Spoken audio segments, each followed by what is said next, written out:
Witaj w Archiwum Historii Autorów. Zapraszamy Cię w podróż do świata nieograniczonej wyobraźni. To tu najwybitniejsi polscy twórcy, którymi opiekuje się ZAIKS, zdradzają tajemnice swojego warsztatu. W kameralnych rozmowach z dziennikarkami i dziennikarzami radiowej czwórki opowiadają o swojej artystycznej drodze, marzeniach i twórczości. Osobiste spotkania z autorami pozwolą Ci przenieść się do ich świata i dowiedzieć się czegoś nowego. Może również o sobie. Aha. Archiwum Historii Autorów. Witamy Państwa z domu pod królami. Dzisiaj mam nadzieję, że w sposób szczególny czują Państwo bluesa, ale też pociąg do poezji. A to dlatego, że naszym gościem jest pan Bogdan Lebl, poeta, prozaik, znany jako współtwórca największych przebojów grupy Breakout. Dzień dobry. Dzień dobry. Czy liczył pan, ile razy w swoim życiu się pan przeprowadzał? Wiele razy. Już nie pamiętam. No musiałbym to jakoś się mocno skupić, żeby sobie to przypomnieć. W każdym razie Rzeszów jakoś tak najmocniej mi się zapisał w pamięci i w moim życiu. Rzeszów wiązał się z bluesem, o tym na pewno porozmawiamy, ale cała historia też tych przeprowadzek zaczyna się w Jasieniu, na Kresach. Ja urodziłem się w Nowosielica,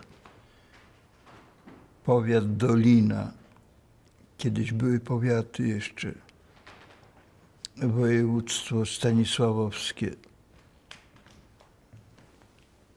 Z tej Nowosielicy ma pan wiele wspomnień, czy te wspomnienia zaczynają się zdecydowanie później? Wie pan, to tak mi się bardzo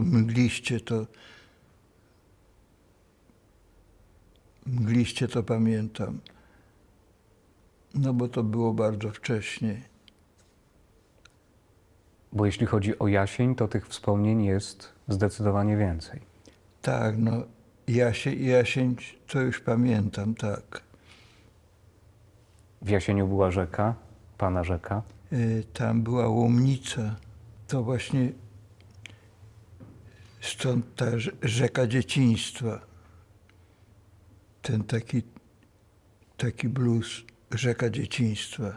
Zastanawiam się, gdyby dzisiaj z perspektywy czasu o domu rodzinnym pomyślał pan jako o miejscu, to gdzie ten dom rodzinny był, biorąc pod uwagę te liczne przeprowadzki, które za panem już od dzieciństwa wczesnego? No ten dom rodzinny, no to był ten Jasień właśnie.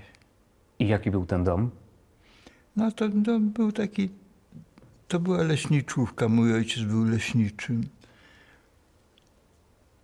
Leśniczówka taka, po prostu drewniany dom. Nie jedyna leśniczówka, w której pan mieszkał. No tak. A jaki był pana dom, jeśli chodzi o rodziców? Powiedział pan o tym, że tato był leśniczym, zresztą z rodowodem austriackim. A mama? Mama była nauczycielką, jak to dzisiaj się mówi, powszechna. To była też szkoła, do której pan chodził, czy nie? No z początku tak. Szkoła, w której mówiło się, rozumiem, w języku wtedy, biorąc pod uwagę, że to Kresy. Polski, ukraiński. A no właśnie, bo pan fantastycznie mówił po ukraińsku. Tak. Ukraiński to był taki drugi język. No bo otoczenie było, przecież to byli Ukraińcy dookoła. Moi koledzy, moje koleżanki, to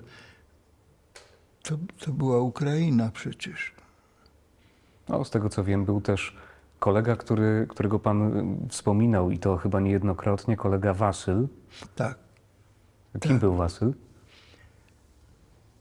Wasyl to był no taki mój rówieśnik, a może starszy o rok, może o 2, już nie pamiętam.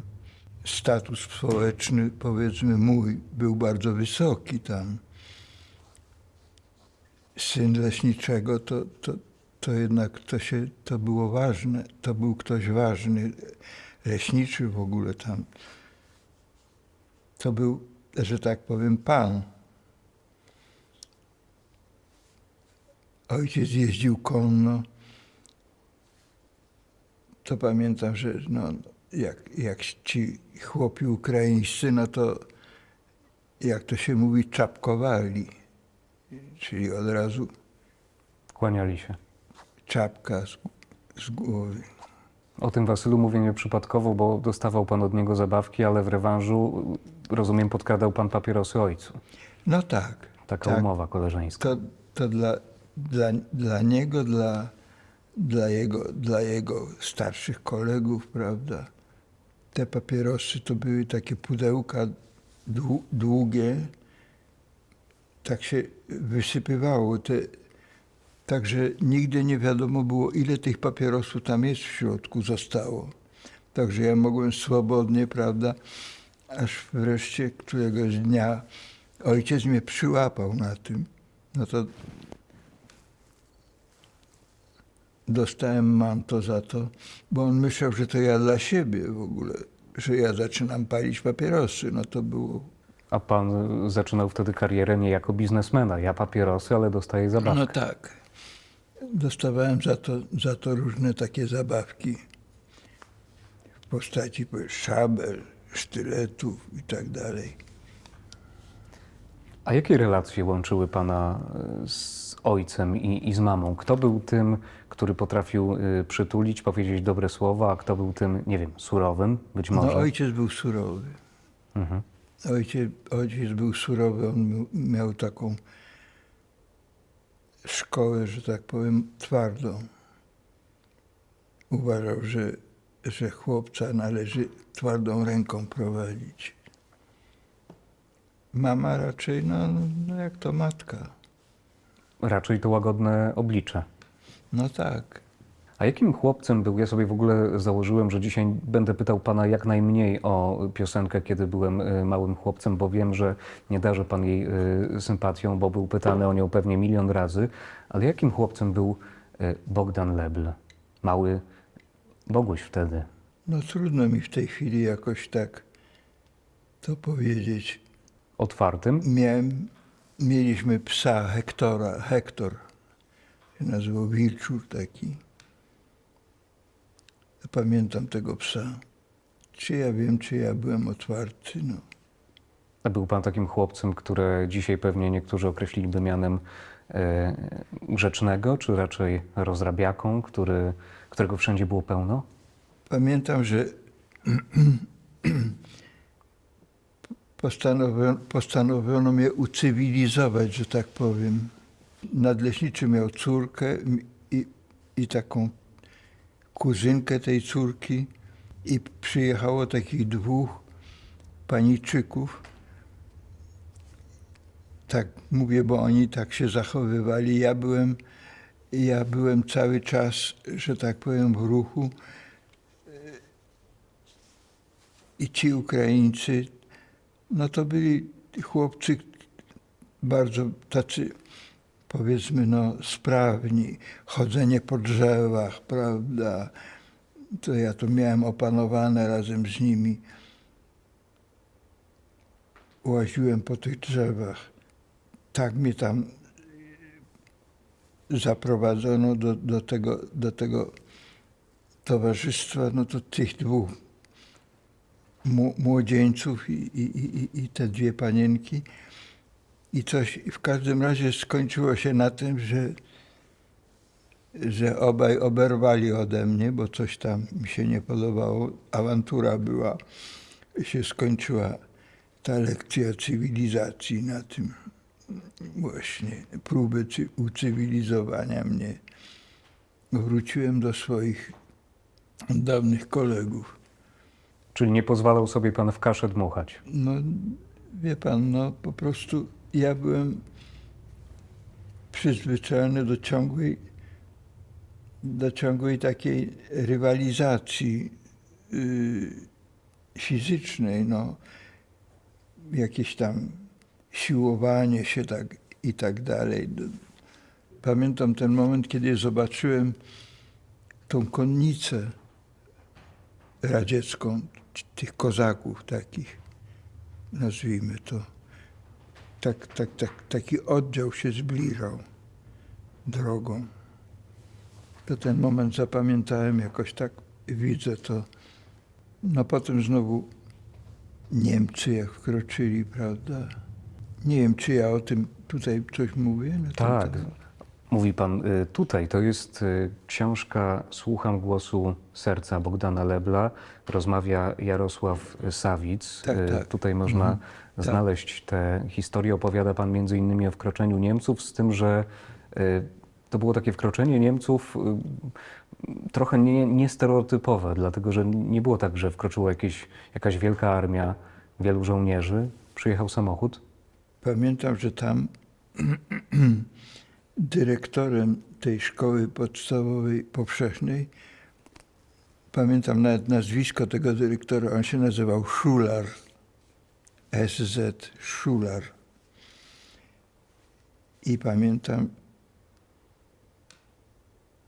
gdzieś wieczorem wyszedłem i zobaczyłem samochód osobowy z takimi przygaszonymi światłami. To były takie światła, one miały taką, te reflektory były zasłonięte, miały tylko taką szczelinę jakby. Jak się jechało, to one oświetlały tylko przód tutaj drogi, bo to były już te, chyba chodziło o zaciemnienie przed samolotami.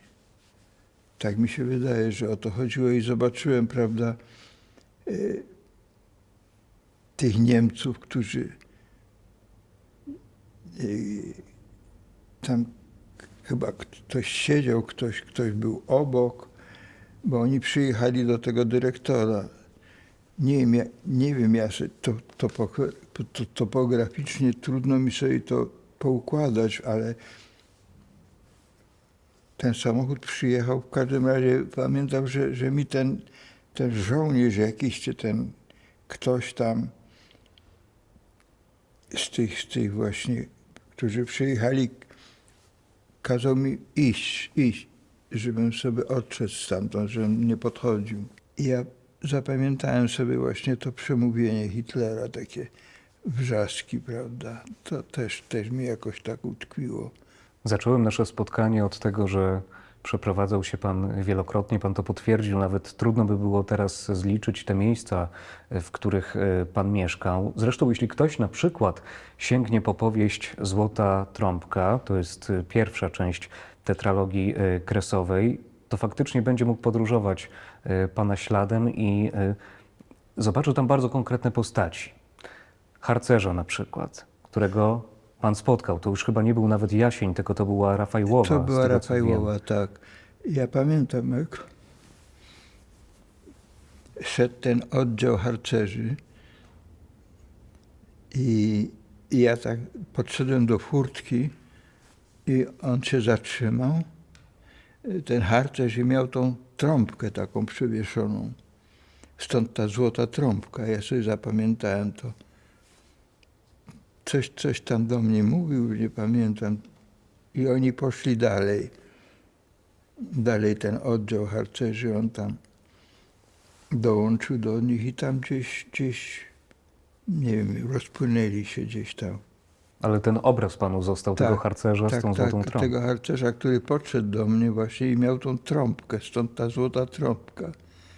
Miał tą przewieszoną tą trąbkę taką, której potem głos usłyszałem, bo oni tam grał gdzieś coś, jakiś taki dźwięk. Zresztą w Złotej Trąbce pojawia się też Krysia. Jeśli powiem, że to pierwsza taka platoniczna miłość, to się pomylę? Krzysia, przepraszam. RZ Krzysia. To taka moja platoniczna miłość była, bo to te pierwsze jakieś takie, to taka dziewczynka była. Co się z nią stało, to nie wiem. Gdzieś wyjechała potem, to była kuzynka tej córki tego nadleśniczego. Gdzieś potem wyjechała, nie wiem gdzie. Ale to chyba trochę tak jest, że kiedy sięgnie się czy po powieść, czy to po pańską poezję. Wiem, że jeden ze słuchaczy pierwszego programu Polskiego Radia, kiedy był pan gościem radia, zadzwonił kiedyś i powiedział, że pana życie poznał dzięki pana twórczości, dlatego że tych elementów autobiograficznych jest tam naprawdę bardzo wiele. Tak, ktoś mi powiedział, że z moich tekstów, z moich wierszy, z moich tekstów piosenek mógłby ułożyć mój życiorys. No bo rzeczywiście tak pisałem zawsze było to odniesienie do tych realiów takich moich z życia. No ta Łomnica, ja pamiętam właśnie, ta Łomnica to była taka rzeka górska, ona była rwąca, taka, nie była zbyt głęboka, no były tam takie miejsca, gdzie było głęboko, ale tak na ogół to ja pamiętam właśnie tych takich, nie wiem jak ich nazwać, takich flisaków jakby, czy coś takiego, ci Ukraińcy, którzy sprawiali takie ogromne bale. One nawet do Gdańska płynęły, z tego co wiem. Tak, to było niesamowite, bo ta rzeka była bardzo, bardzo taka, no, po kolana, może troszkę wyżej, ale ten prąd rwący, bo tam te kamienie były okrągłe. I to się, te bale jak tak ślizgały się, jechały po tych kamieniach, prawda? To dodam tylko, że ta tradycja flisacka, ona cały czas jest obecna na Podkarpaciu. Tak, tak, bo dzieci i wnukowie tych flisaków, których być może pan pamięta, oni dalej tam są. I z tyłu właśnie był taki jeden, który miał takie wiosło, coś takiego na drągu i on tym kierował tak. To było bardzo piękne zresztą. I oni tak przepływali właśnie. To dlatego ta rzeka Łomnica jest dla pana tak ważna. Była tak ważna. No była ważna, dlatego że no po prostu tam cały czas to życie takie to było przy tej rzece się to skupiało wszystko. Pamiętam, że w niedzielę, kiedy chłopi mieli wolne, pamiętam, że tam była taka, taka plaża, bo to piasek był. I zapamiętałem sobie tych Ukraińców, chłopów zupełnie nagich. Taka duża grupa, a kobiety kąpały się niżej. Ileś tam niżej, ileś tam metrów, nie, 100 czy ileś niżej tej rzeki. I w tych zapaskach nie miały stroju, bo to przecież nie mieli stroju, no bo to raczej prymitywne to wszystko było. No to w tych zapaskach takich. Zapaski to są takie, nie wiem czy pan wie o czym mówię, Chętnie się dowiem. takie fartuszki jakby, coś takiego. Gdzieś tutaj miały te piersi jakoś osłonięte czymś i tutaj to miały w tym. No to sobie zapamiętałem, że tak się kąpały właśnie. Ale te wspomnienia z rzeką Łomnicą, które są dla pana, no one wciąż żyją. Wyobrażam sobie, że to było bardzo trudne, żeby potem z tego miejsca, które było związane tak mocno z pana dzieciństwem, uciekać. Bo przyszedł taki czas, kiedy nastąpił kres pana kresów. Nie pamiętam, gdzie myśmy uciekli. Myśmy się chyba uciekli tam był Kałusz. Kałusz to było takie miasto i pamiętam szyby naftowe tam były, jak się jechało do tego Kałusza. A państwo wiedzieli, dokąd państwo uciekają? Czy to była taka trochę jazda w ciemno? No, kogoś tam mieliśmy w tym Kałuszu, już nie pamiętam.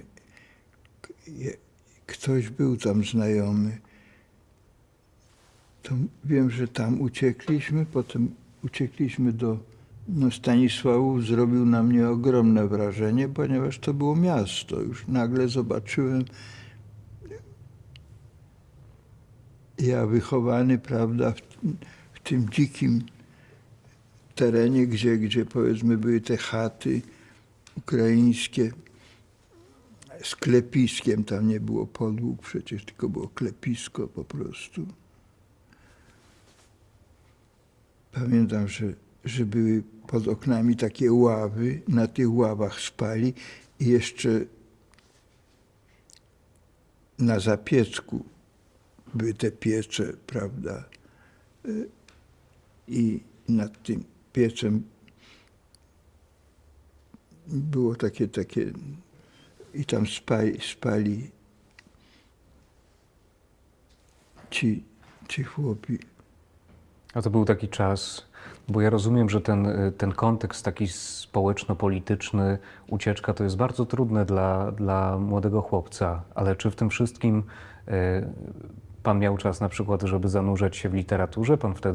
Pan wtedy czytał? Był pan chłopcem czytającym? Mój ojciec miał dużą bibliotekę.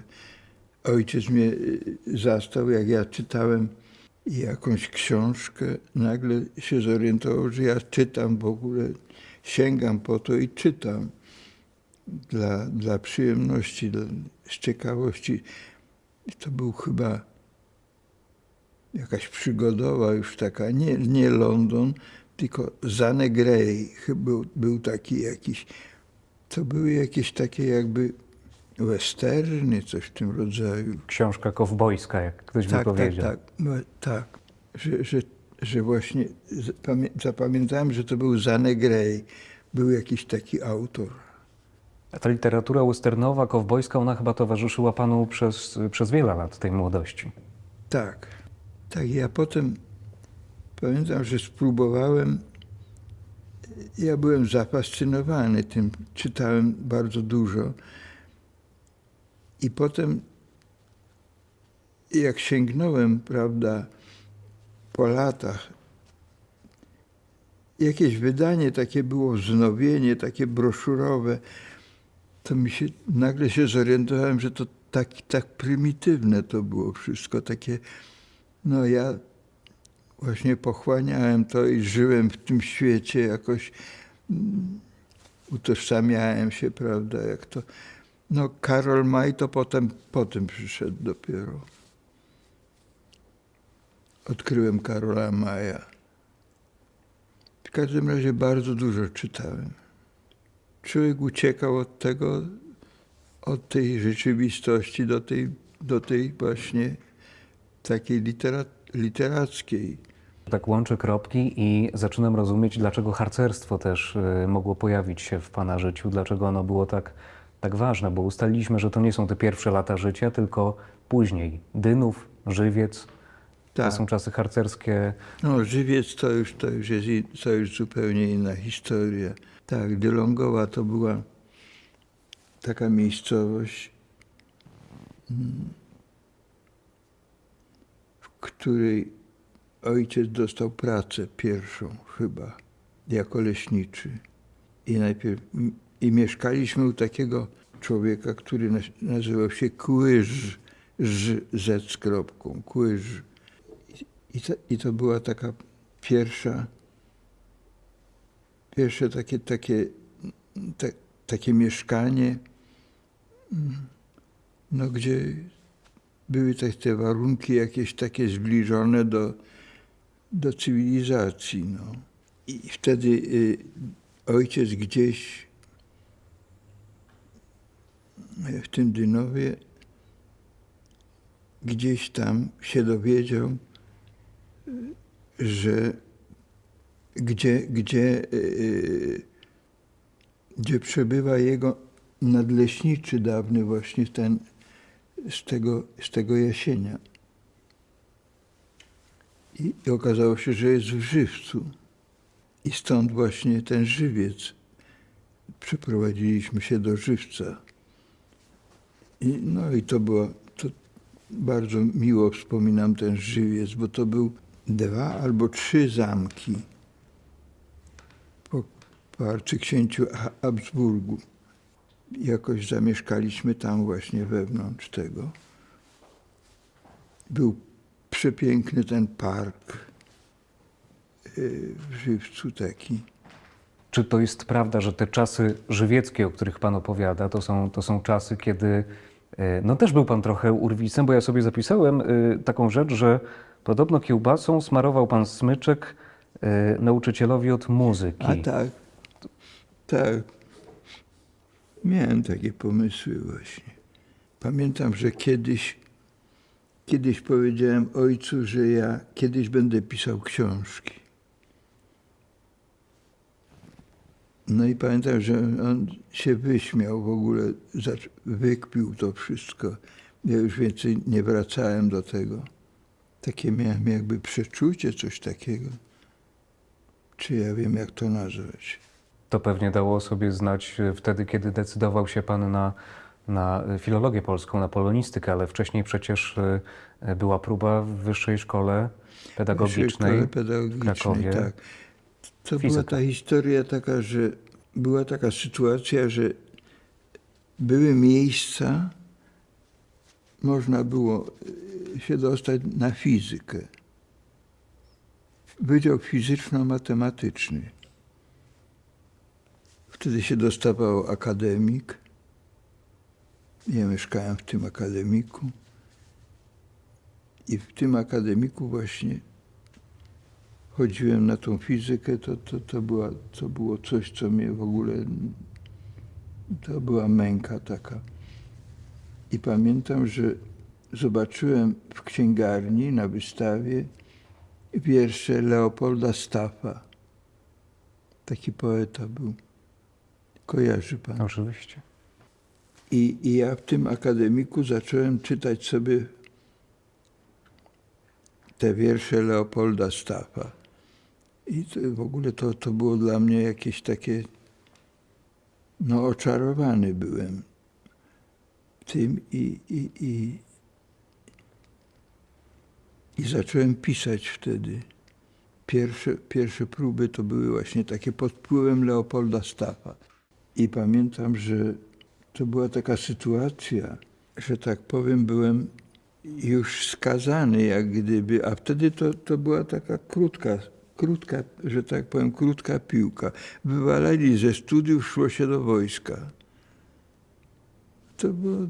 To było automatyczne. Ja zacząłem pisać te wiersze i jeszcze czekała na mnie tak zwana komisja dyscyplinarna.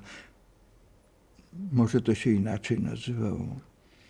Taka komisja uczelniana, no, gdzie był tam dziekan, ktoś jeszcze, jakiś coś tam. I wtedy ja już pisałem te wiersze. Poszedłem do koła młodych. To był Kraków, to było koło młodych przy Związku Literatów. Zaniosłem im te wiersze i tam właśnie te wiersze wziął ten Adam Włodek, ten mąż Wisławy Szymborskiej wtedy. Zaczął to czytać, coś tam i przyjęli mnie do tego koła młodych na podstawie tego. Tam wtedy był Andrzej Bursa, Ewa Lipska. To pamiętam z tych właśnie tam. I Jerzy Harasymowicz. Potem Staszek Czycz, a potem jeszcze Irek Iredyński. To się tak jakoś poskładało. Irek Iredyński i ja wziąłem te wiersze, poszedłem do tego Związku Literatów i powiedziałem, że mam taką sytuację. Czy oni mi mogą dać takie zaświadczenie, że ja jestem członkiem koła młodych przy Związku Literatów? No i dostałem takie zaświadczenie. No i przyszedłem na tą komisję dyscyplinarną. Wziąłem w takich zeszycikach miałem te wiersze pisane i mówię, bo ja właśnie piszę wiersze jako student Wydziału Fizyki. To była konsternacja zupełna. Pamiętam, że oni zupełnie ich zamurowało. I postawiłem te wiersze i to zaświadczenie ze Związku Literatur, że jestem członkiem Koła Młodych. Kazali mi wyjść, bo nie wiedzieli. Skupieli. I potem wezwał mnie do siebie prorektor i powiedział, że rozumie moją sytuację, ponieważ on kiedyś chciał iść na zupełnie inny kierunek, a dostał się na to, czego nie lubił. Że on mi pomoże, żebym się dostał na filologię polską. I wbrew dziekanowi, który zresztą jakieś tam mieli swoje, jakieś tam animozje były między nimi, decyzją tego prorektora ja nagle z fizyki przeszedłem na filologię polską. Na UJ-cie. Nie, to jeszcze nie był To UJ. jeszcze była Wyższa Szkoła To Pedagogiczna. jeszcze była tak. Wyższa Szkoła Pedagogiczna. I tam się dostałem na tą filologię. I już miałem, że tak powiem, jak się to mówi, tyły u tego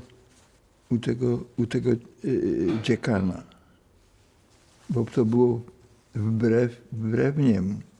Bo jeszcze była taka historia, że ja w tym akademiku wyraziłem swoją opinię co do Józefa Piłsudskiego, bo to był ten okres, kiedy w ogóle powiedziałem, że Józef Piłsudski był to uczciwy człowiek. I to doszło, no bo wiadomo, że zawsze jest taki, który doniesie, prawda. To jest takie przekonanie o Józefie Piłsudskim, które wyniósł pan ze swojego rodzinnego domu. Tak. I ktoś doniósł. No doniósł tam, wiem który to, ale to nieważne, bo to i tak przecież. A to miało jakieś swoje konsekwencje? Tak, oczywiście. Bo w opinii, którą napisał ten dziekan, w każdym razie było napisane i gdzieś to miałem, tylko zniknęło mi to, że mam zły wpływ polityczny na otoczenie. To był taki wilczy bilet. I był taki prorektor jeszcze drugi, wykładał psychologię, a ponieważ mnie to interesowało, to jakoś tak zacząłem rozmawiać z nim, jakieś pytania mu zadawać na temat psychologii i to. I on zrobił rzecz na tamte czasy zupełnie niebywałą, bo on powiedział, wie pan, ja tu mam taką opinię, tu jest opinia o panu, ale wie pan, może będzie prościej, jak ja panu, niech pan tą opinię sam doręczy, to będzie szybciej. Ja to przeczytałem i właściwie on mi to dał po to, że nie wiem, żebym ja to zniszczył, czy ja wiem, coś takiego. A ten UJ i polonistykę, jak pan wspomina? Wie pan, ja byłem kiepskim studentem. Ja byłem leniem po prostu. Dla mnie progiem nie do przebycia była gramatyka. SCS, czyli starocerkiewnosłowiański, to były jakieś... To dla mnie to był koszmar, bo to... Właściwie to ja w pewnym momencie znowu miałem problem. Urlop dziekański sobie wziąłem. Poszedłem do takiego, w tych Niepołomicach, do takiego lekarza i on mi mówi, ja panu dam zaświadczenie, że pan jest chory na korzonki nerwowe. Tego nikt nie jest w stanie sprawdzić. To pana unieruchamia, pan w ogóle ma trudności z poruszaniem się i tak dalej. I dostałem ten urlop dziekański na podstawie tego. A w którym momencie w pana życiu pojawił się Rzeszów? Bo na początku naszego spotkania pan sam wspomniał, że to było ważne miejsce, do którego pan trafił, bo tam też zaczęło się niejako nowe życie dla pana jako dla twórcy. Stefan Otwinowski, prezes,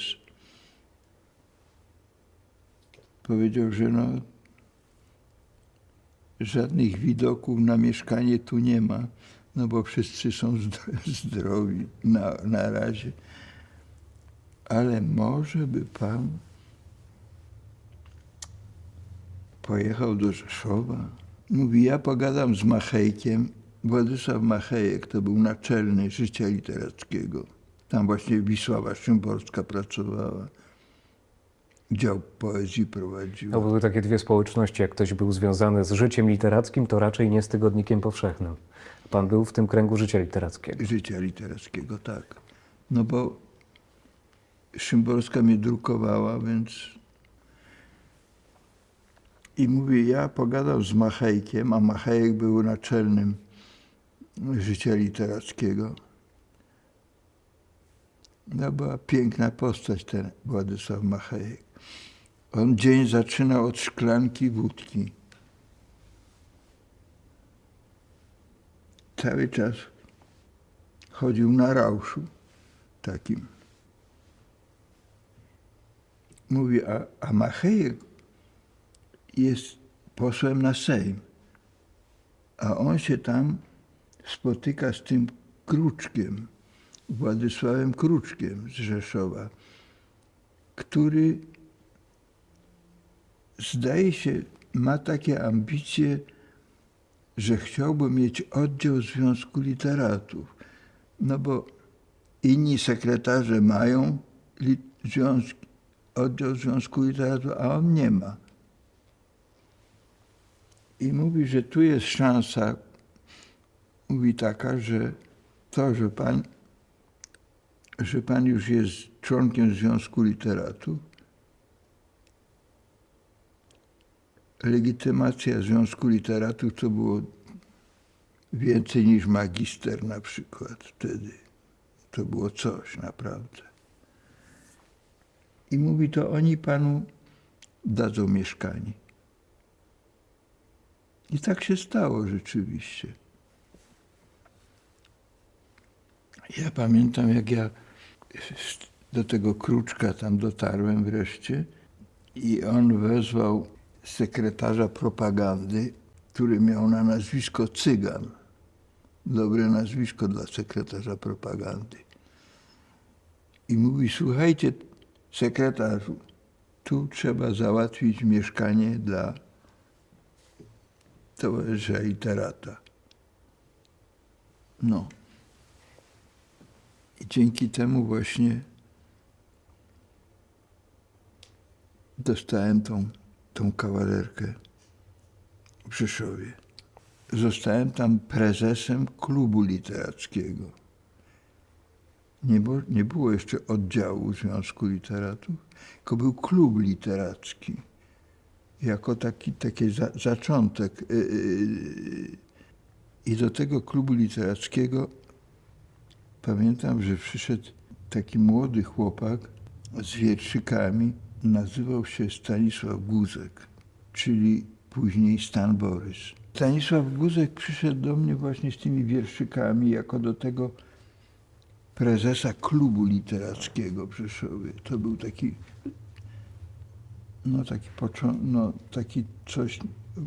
taka baza, wokół której można było skupić tych ludzi, żeby dobrnąć do tej siódemki członków Związku Literatów. Ja myślę, że dla wielu to może być zaskoczenie, że on przyszedł do pana nie jako muzyk, tylko jako ten piszący. Przyniósł mi te swoje wiersze i tak się poznaliśmy w ogóle. Pewnego dnia spotkaliśmy się tak gdzieś na ulicy i on mówi, a już byliśmy na ty, bo tak zaprzyjaźniliśmy się i on mówi, wiesz, tu jest taki muzyk, on komponuje, Tadeusz Nalepa. Mówi, tu niedaleko on tam jest i on bardzo chciałby cię poznać. No i zaprowadził mnie do tego Tadeusza Nalepy właśnie. Tak się poznaliśmy z Nalepą. I potem była taka historia, że grupa takich właśnie autorów, aktorów, coś, tak wymyślili sobie, że zrobią w Rzeszowie targi piosenki. Przy okazji, prawda, pojadą sobie w Bieszczady, bo to przecież nie ich pieniądze, to w ogóle to było wszystko takie dziwne. Na tych zasadach wtedy to przecież się nikt nie liczył z żadnych kosztorysów, no tam sobie wymyślili, no to państwo było bogate, no to płaciło za wszystko właściwie. I zrobili te targi piosenki. W tym wszystkim był Mateusz Święcicki. Wtedy wpadliśmy na pomysł, żeby zrobić piosenkę i wystartować w tym konkursie. I napisałem wtedy, tak napisaliśmy wtedy, tak Boję się psa. I był Mateusz Święcicki, który powiedział, że pana teksty są w ogóle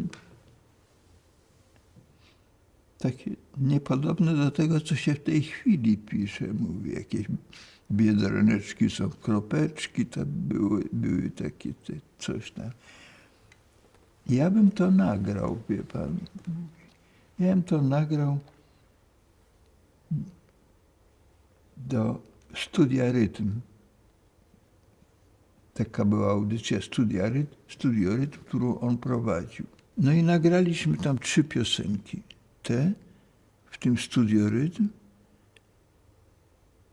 I to zaczęło chodzić w radiu. A to panowie zrobili jako zespół Blackout, tak? Blackout, tak. Blackout wtedy tak.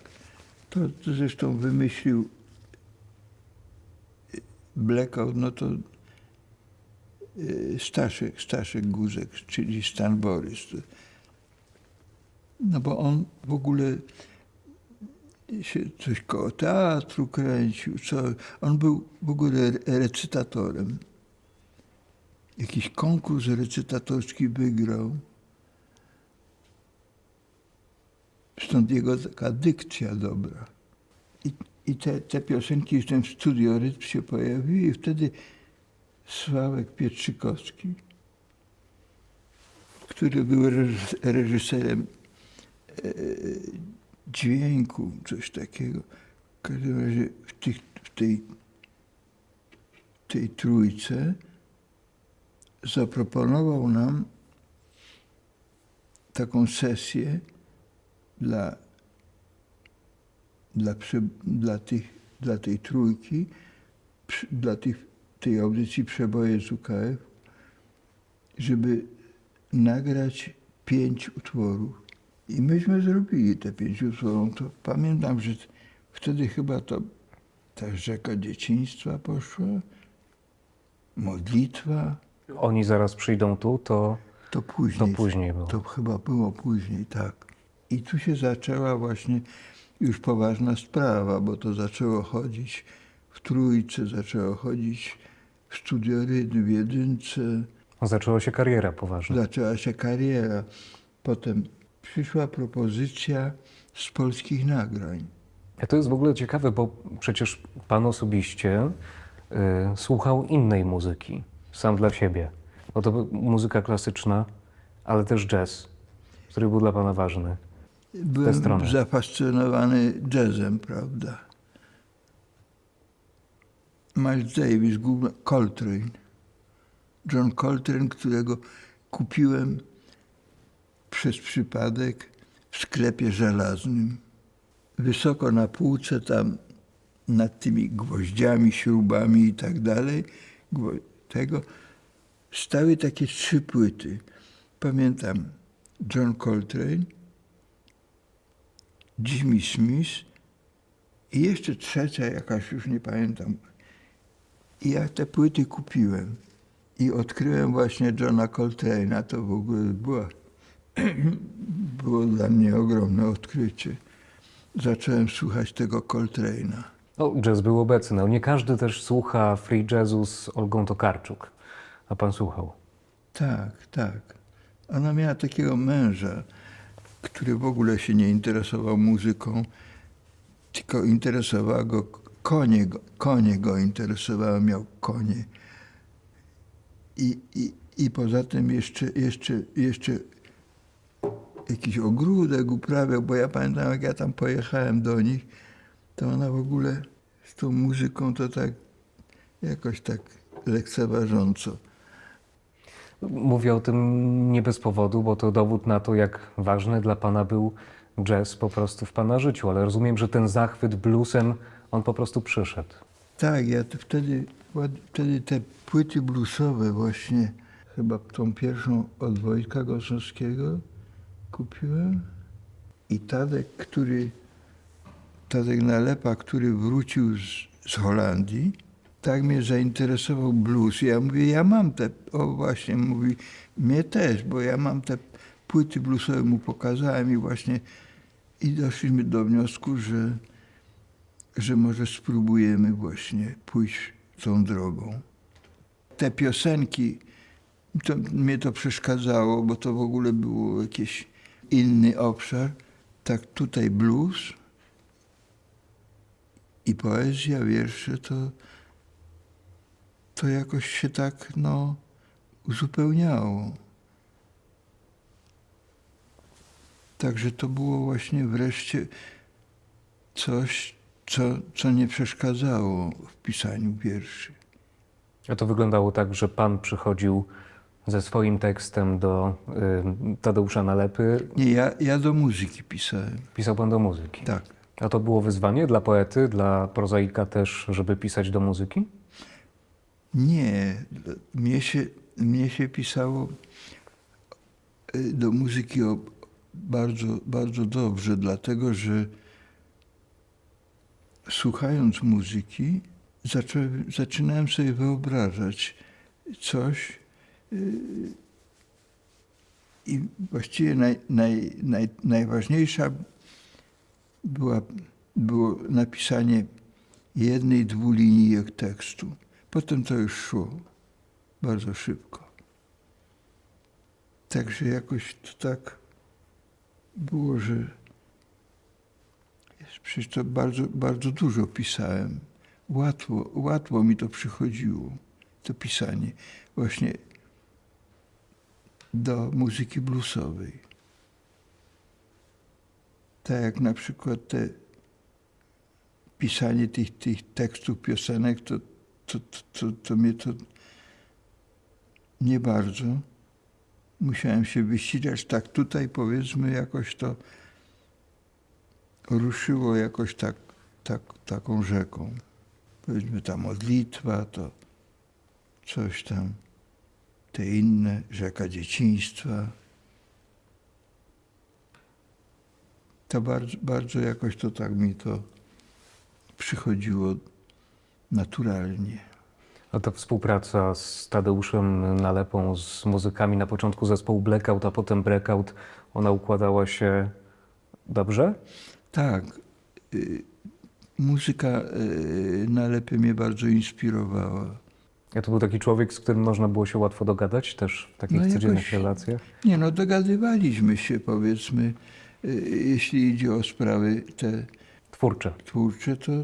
to tak, to żadnego problemu nie było. On przychodził do mnie z gitarą. Ja tam miałem jakiś taki mikrofon. Już nie pamiętam, jak to było zrobione. W każdym razie on mi nagrywał, powiedzmy, tą muzykę przy tej gitarze. Tam oczywiście po angielsku, z którego Anglik by się chyba niewiele zrozumiał albo nic. Tam coś, ja potem sobie to spisywałem. I spisywałem sobie tą muzykę takimi kreskami. Taką miałem technikę, że kreskami śpiewałem. Na przykład, kiedy byłem, to kiedy byłem. 4 kreski. I potem sobie puszczałem tą muzykę i pisałem tekst. Trzymam się na wodzy, żeby nie pytać o kiedy byłem małym chłopcem, ale sam pan wywołał ten temat. Piosenka, która jak się z Rzeszowa pochodzi, nie można jej nie znać, dlatego że Polskie Radio Rzeszów do dzisiaj bardzo mocno ją eksponuje i każdy rzeszowianin, a chyba każdy Polak tę piosenkę zna. Pan jej nie lubi. Po prostu nie tyle nie lubię, co jakoś tak, no już ileż można tego słuchać, ile można. Myślałem, że to może taka radość dla twórcy, że potrafił stworzyć taki przebój. No to wie pan, to tak nie wiadomo nigdy, tak jak ktoś mówił, że nastawia się na to, że napiszą przebój i to rzadko kiedy się udaje. To nie wiadomo, co stanie się jakimś takim ważnym, przebojowym utworem. To była taka niespodzianka. No. Nie wiadomo, dlaczego to akurat. No ale może to, że taki rytm, czy ja wiem. A pan miał jakieś takie swoje rytuały, jeśli chodzi o pisanie? To znaczy pisał pan rano, wieczorem, w środku nocy, dlatego że przyszła jakaś myśl? Nie, obojętne kiedy. Po prostu pisałem zawsze leżąc. Tu miałem ten magnetofonik, kartkę, ten blok, żeby się dobrze pisało, żeby ta kartka była na czymś twardym. Puszczałem sobie i pisałem. No. To jeśli chodzi o pisanie do muzyki, Tak. a pisanie poezji albo prozy, Nie, no to było co innego zupełnie. to już bez magnetofonu na pewno. No nie, no pewnie. Ja też zastanawiam się, czy dla Bogdana Lebla ta ogromna kariera, która była związana też z pisaniem dla wielu twórców, ale w dużej mierze dla zespołu Breakout, to jest obciążenie pod takim kątem, że przecież napisał pan tyle tomików wierszy, jest pan autorem prozy. A jednak Nie. do takiej powszechnej... Nie myślę o tym. No po prostu to jest inna dziedzina. Kiedyś znalazłem takie pańskie zdanie, że pisanie można porównać do terapii. No tak, oczywiście. Zresztą to nie jest moje odkrycie. To jest, że tak powiem, oczyszczanie się, uwalnianie się od jakichś problemów, które mnie tam gdzieś dotykają, gnębią, męczą. I ja pisząc w ten sposób się uwalniam z tych właśnie takich, z tego, co mnie tam gdzieś uwiera, prawda? No to jest właśnie pisanie to jest terapia. Właśnie kiedyś usłyszałem taką definicję, najkrótsza definicja terapii. Opowiedz mi swoją historię. No i pan de facto opowiada w swojej twórczości swoją historię właśnie. No tak, pisanie to jest terapia, to jest rodzaj terapii, no. Tak samo jeszcze jedna dziedzina przecież, o której tu pan nie wspomniał, to jest pisanie słuchowisk radiowych. Ja przez jakiś czas właśnie głównym moim, że tak powiem, źródłem utrzymania to były słuchowiska radiowe. A radio bardzo dobrze płaciło za słuchowiska radiowe. Ja tych słuchowisk, nawet książka jest taka, że słuchowisk, gdzie wydano moje słuchowiska radiowe. Nie wszystkie, bo tego bardzo dużo było. Ja bardzo dużo tych słuchowisk napisałem. To też była specyfika pana pracy, bo powiedział pan o tym, że z jednej strony blues, poezja to jest i proza to pisanie czegoś zupełnie innego, no i jeszcze słuchowiska. No, słuchowiska radiowe, no to tak, to jest jeszcze inna dziedzina. Z taką łatwością pisałem te słuchowiska radiowe, przychodziło mi to pisanie, że ja bardzo lubię czytać sztuki. Był taki nie wiem czy jeszcze jest, miesięcznik Dialog jest. Jest.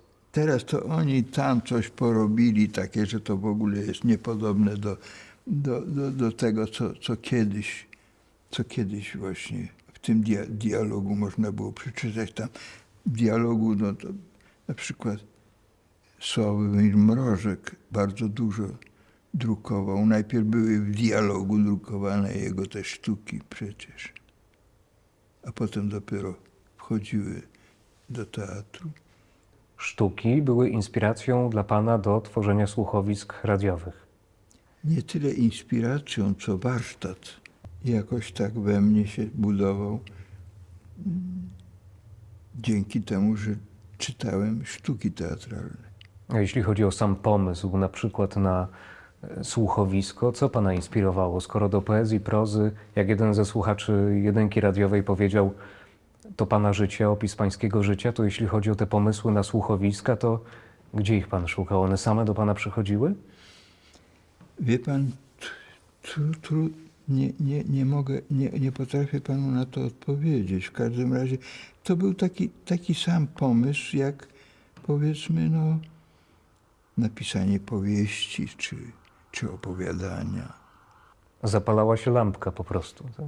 Się coś zaczynało, powiedzmy, jakieś parę zdań tego dialogu i potem już to szło. Z perspektywy lat czuje pan, że odkrył pan w sobie swoje powołanie i faktycznie pana życie przebiegało zgodnie z tym powołaniem? Bo opowiadał pan dzisiaj o tej takiej, kiedy mówił pan ojcu, że pan napisze książkę. To było takie podskórne Że będę przeczucie, pisał. że będzie pan pisał. To było podskórne przeczucie, więc chyba powołanie. No coś takiego, wie pan. No to ojciec wtedy powiedział, że to trzeba książkę to może napisać ktoś mądry, prawda? A teraz jest dla pana dostępny inny świat, który zresztą był obecny przez całe pana życie. Myślę o zwierzętach. Zwierzęta są dla pana ważne. Wie pan, tak, dlatego że zwierzęta są bezbronne po prostu. A poza tym zwierzęta mają etykę, której przestrzegają. Zwierzęta po prostu są uczciwe. Dla mnie to jest niezrozumiałe, jak ludzie mogą tak traktować zwierzęta.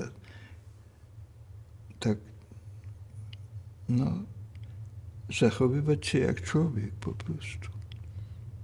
Tylko człowiek może być tak okrutny i bezwzględny i niesprawiedliwy. Na przykład wilki potrafią się opiekować, wilki się opiekują swoimi współbraćmi. A jest takie przysłowie człowiek człowiekowi wilkiem. Oby tak było. Mówi pan o wilkach, ale w pana domu czeka na pana 6 kotów. No tak. I to jest taka rzecz, która pana łączy z Wisławą Szymborską, kolejna, bo ona też koty lubiła. Wisława Szymborska, tak, to była piękna osoba. Niesamowita zupełnie. Ona bardzo się bała brutalności. Byliśmy w jakiejś takiej kawiarni i napatoczył się taki pijaczek, który coś tam usiłował do niej coś powiedzieć, coś jakby tak. Ja popatrzyłem na tego swojego kolegę i to wstaliśmy i pod ręce i wyrzuciliśmy go. Po prostu wynieśliśmy go. No to ona była tak zszokowana, tak przerażona. Była bardzo łagodna. I taka wrażliwa, nadwrażliwa, jak to właśnie poeci. Nadwrażliwość to jest ta nadwrażliwość, które jest właściwie nieszczęściem, bo to wszystko się czuje o wiele mocniej. Czy pan też myśli o sobie jako o człowieku No tak, nadwrażliwym? no to jest nadwrażliwość, to jest właśnie to, że się odbiera to o wiele mocniej, o wiele bardziej się to czuje. Panie Bogdanie, na koniec naszego spotkania chciałbym spytać jeszcze pana o takie przestrzenie, które podejrzewam, że dla wielu twórców są ważne. Domy pracy twórczej. Pan bywał w domach pracy twórczej? Domy pracy twórczej, tak. No to była ta Krynica, prawda, górska, gdzie był ten dom pracy twórczej taki. Wyobrażałem sobie, że rzeczywiście tam przyjeżdżają twórcy, a tam właściwie głównie to były rodziny. Rodziny czyjeś tam. Jakieś. Ja tam właściwie w domu pracy twórczej to ja tam poznałem Tadeusza Różewicza, prawda, który rzeczywiście, prawda, przyjeżdżał po to, żeby pracować. A Ale to jest dowód na to, że warto było tam pojechać, żeby poznać Tadeusza ja tam Różewicza. bardzo wiele ludzi poznałem w tych domach pracy twórczej. Poszerzyłem, że tak powiem, swój krąg znajomych, takich, które warto było poznać. Panie Bogdanie, czego panu życzyć? Żebym umarł bezboleśnie we śnie. Takiego końca naszego spotkania się nie spodziewałem, ale życzę panu tego, żeby pana najskrytsze marzenia się mogły spełniać również. Bogdan Lebl, poeta, prozaik, współtwórca największych przebojów zespołu Breakout, był naszym gościem. Autor słuchowisk radiowych. Autor słuchowisk radiowych, tak, podkreślmy to raz jeszcze. Serdecznie dziękuję za to spotkanie. Ja bardzo dziękuję.